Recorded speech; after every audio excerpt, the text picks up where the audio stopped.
আমেরিকার এয়ারক্রাফট ক্যারিয়ারকে ডুবিয়ে দেওয়ার জন্য ইরান প্রস্তুত করেছে এমন একটি টর্পেডো যা কোনো রাডারে ধরা পড়ে না। চায়না ও ইরান যৌথভাবে এমন একটি টর্পেডো তৈরি করেছে। তবে ধারণা করা হচ্ছে সম্প্রতি চায়না থেকে যে কার্গো বিমানগুলো এসেছে সে কার্গো বিমানের মধ্যে এই টর্পেডো ছিল। টর্পেডো সম্পর্কে অনেকে হয়তো নাও জানতে পারেন, এটাকে সাগরের মিসাইল বলা হয়। অর্থাৎ পানির অনেক গভীর দিয়ে এই মিসাইলটি যায় এবং কোনো কিছুর সাথে আঘাত করার সাথে সাথে বিস্ফোরণ হয়, আর বিস্ফোরণের ফলে এটি ওই অংশটিকে ডুবিয়ে দেয়। ওই জাহাজ বলেন কিংবা সাবমেরিন বলেন কিংবা যে কোনো এয়ারক্রাফট ক্যারিয়ার বলেন, যে কোনো সাগর যানকে এটা মুহূর্তের মধ্যে ডুবিয়ে দিতে পারে। ইরানের কাছে বেশ কয়েকটি সাবমেরিন রয়েছে। এর মধ্যে রাশিয়ার তৈরি দুর্ধর্ষ কিছু সাবমেরিন ইরানের সামরিক বহরে রয়েছে, যা ইরান রাশিয়া থেকে অনেক আগেই ক্রয় করেছে। আমেরিকা ইরানে আক্রমণ করবে এটা মোটামুটি স্পষ্ট, আর সেই কারণেই আমেরিকার এই আক্রমণকে সামলানোর জন্যই আমেরিকার এয়ারক্রাফট ক্যারিয়ারকে ডুবিয়ে দিতে হবে। ইরানও খুব ভালো করে জানে যে আমেরিকার হার্টবিট কোথায়। মূলত মার্কিন হার্টবিট অবস্থান করতেছে মার্কিন এয়ারক্রাফট ক্যারিয়ারের উপর। আর যদি একটা এয়ারক্রাফট ক্যারিয়ার ডুবিয়ে দিতে পারে ইরান, তাহলে দীর্ঘ সময়ের জন্য আমেরিকা চুপ হয়ে যাবে। আমেরিকা আর সহজে কোনো রাষ্ট্রের বিপক্ষে যুদ্ধ করতে চাইবে না। হ্যাঁ, এটা ঠিক যে আমেরিকার এয়ারক্রাফট ক্যারিয়ার যদি ডুবিয়ে দেয়, তাহলে আমেরিকা ইরানের সব ধরনের শক্তি প্রয়োগ করবে, আর এতে করে ইরানকে একেবারে তছনছ করে দিবে। আর ইরানকে তছনছ করতে গেলে আমেরিকার অর্থনীতি একেবারে জরাজীর্ণ হয়ে পড়বে। মূলত এখানে তিনটি ইন্ধন কাজ করতেছে, একটা চায়না, একটা রাশিয়া, আর একটা হচ্ছে প্রক্সি যুদ্ধের মতো ইরানের কিছু ঊর্ধ্বতন সামরিক কর্মকর্তারা। তারাও এটা চায় যে আমেরিকা অর্থনৈতিকভাবে ধ্বংস হয়ে যায়।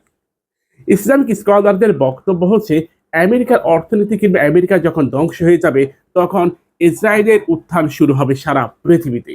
সারা পৃথিবীতে ইসরায়েলের আধিপত্য কয়েক গুণ বাড়বে। সম্প্রতি জার্মান ভিত্তিক গবেষণা প্রতিষ্ঠান তারা জানিয়েছে, আমেরিকা ও ইরানের যুদ্ধে আমেরিকা কমপক্ষে একটি এয়ারক্রাফট ক্যারিয়ার হারাবে, আর এটা আমেরিকার সাম্রাজ্যবাদ ধ্বংসের অন্যতম একটি কারণ হবে। আর ইরানের বিপুল পরিমাণ ক্ষয়ক্ষতি করবে আমেরিকা। আমেরিকার অর্থনীতি এই যাবৎকালে সর্বনিম্ন পর্যায়ে পৌঁছে যাবে। এমনকি আমেরিকা যখন ধ্বংস হয়ে যাবে অর্থনৈতিকভাবে, ঠিক তখনই কানাডা এবং মেক্সিকো আমেরিকার বিশাল এরিয়া দখল করে নিবে। অর্থাৎ মার্কিন আধিপত্যবাদ ভেঙে পড়বে। মার্কিন আধিপত্যবাদ ভেঙে পড়ার যে অশনি সংকেত জার্মান ভিত্তিক ওই গবেষণা প্রতিষ্ঠান জানিয়েছে, এটা মোটামুটি স্পষ্ট। দেখেন, সারা পৃথিবীতে আমেরিকার কমপক্ষে 8 থেকে 900টির মতো সামরিক ঘাঁটি রয়েছে। আর এই ঘাঁটিগুলো পরিচালনার ক্ষেত্রে আমেরিকার বিলিয়ন বিলিয়ন ডলার প্রয়োজন পড়ে। শুধুমাত্র ভারত মহাসাগরের মাঝখানে দিয়াগো গার্সিয়া এই দ্বীপটির এখানে একটি সামরিক ঘাঁটি রয়েছে আমেরিকার। এই আমেরিকার এই সামরিক ঘাঁটিটা পরিচালনা করতে গিয়ে আমেরিকাকে প্রতি বছর প্রায় $1 বিলিয়ন খরচ করতে হয়। $1 বিলিয়ন প্রতি বছর এখানে আমেরিকাকে ব্যয় করতে হয়। এবার চিন্তা করে দেখুন, একটা ঘাঁটিকে পরিচালনা করতে গিয়ে বাৎসরিক তাদের খরচ হয় $1 বিলিয়ন।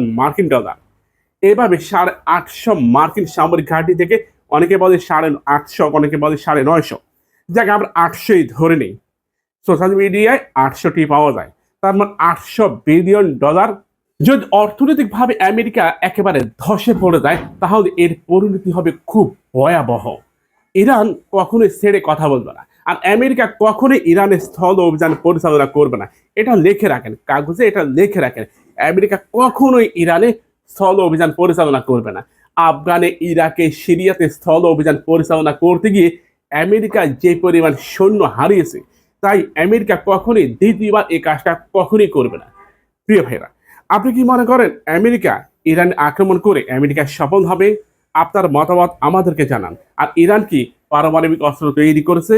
এই বিষয়ের উপর বিস্তারিত একটা ভিডিও আসবে আগামী কয়েকদিনের মধ্যে। আশা করি সবাই দেখবেন।